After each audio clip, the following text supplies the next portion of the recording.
I've been having the opportunity to work together with the Ministry of Education in Kazakhstan since 2005 in the development of vocational education and training based on Norwegian experience. Our Norwegian Kazakh project is financed partly by the Norwegian government and also the Kazakh government.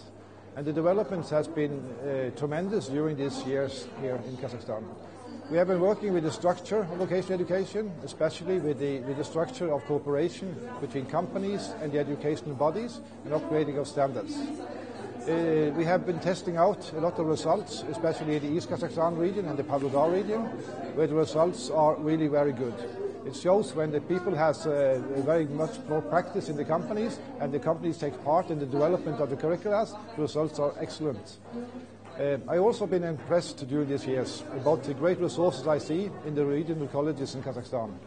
I've been visiting most of the regions and I find old-fashioned in any way, but also very much enthusiastic colleges, good teachers, good management, equipment that needs upgrading, but that you find everywhere in the world.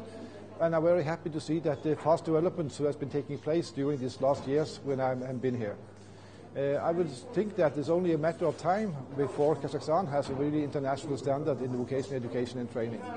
And I really also think that the model that we have chosen now, with really a good cooperation between companies and the educational bodies, is a solution for the future.